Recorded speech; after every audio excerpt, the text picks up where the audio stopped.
આજે તમે કેમ એટલા બધા ટેન્શનમાં છો? કાંઈ નહીં, આ જોની એકની એક માથાકૂટ. એકોયરા ધંધો ધીમે ધીમે બંધ થતો જાય છે. ઘરના ખર્ચા, છોકરાઓની નિહાળની ફી, ટ્યુશનની ફી, ભાડા ભરવા, લોનનો હપ્તો ભરવો, અને ધંધામાં કઈ છે નહીં, બસ ઈ ઉપાધિ છે. એ તમે જરાય ચિંતા કરો, માં બધું સારું થઈ જાહે. અને ઘર ખર્ચાની તમે જરાય ઉપાધિ નહીં કરતા, ઈ હું બધું સંભાળી લઈશ. હા, તું કે ઈ બધી વાત સાચી છે, પણ આ મહિને પગાર ઓછો આવ્યો છે, કામ ધંધો હમણાં તો હાવ નથી હાલતો, તો તું કઈ રીતે સંભાળી શકી? એ કાંઈ વાંધો નહીં, તોય તે તમે જેટલા પૈસા મને આપશો ને એટલા હું ઘર અકારી લઈ.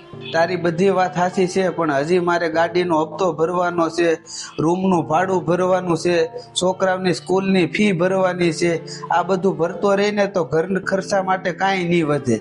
મને લાગે છે આ મહિને આપણે વ્યાજે પૈસા ગોતવા પડશે. નહીં, વ્યાજે પૈસા લાવવાની કાંઈ જરૂર નથી. મારી પાસે બચત કરેલા પૈસા પડ્યા છે. એમ છતાંય જો ઘટશે ને તો મારી પાસે દાગીના પડ્યા, આપણે વેચી નાખશું. પણ વ્યાજે પૈસા લાવવાની કાંઈ જરૂર નથી. ના ના, આપણે દાગીના વેચવા નથી, હું વ્યાજે પૈસા લઈ આવે. દાગીના બીજી વખત આપણે નહીં કરાવી શકીએ. બીજી વાર ન થાય તો કાંઈ નહીં, પણ અત્યારે દાગીના પડ્યા પડ્યા કાંઈ કામ નથી આવતા. અને સારો સમય આવશે તો પાછા કરાવી નાખશું. ખરેખર હું નસીબદાર છું કે મને તારા જેવી પત્ની મળી છે. મિત્રો, એક સારી પત્ની કોને કહેવાય? જે પતિની પરિસ્થિતિ સમજી શકે અને તેને સુખમાં નહીં પણ દુઃખમાં પણ સાથ આપે, અને પતિ અને પરિવારને સન્માન આપે. મિત્રો, આ વિડીયો તમને સારો લાગ્યો હોય તો લાઈક કરો, કોમેન્ટ કરો અને શેર કરવાનું ભૂલતા નહીં.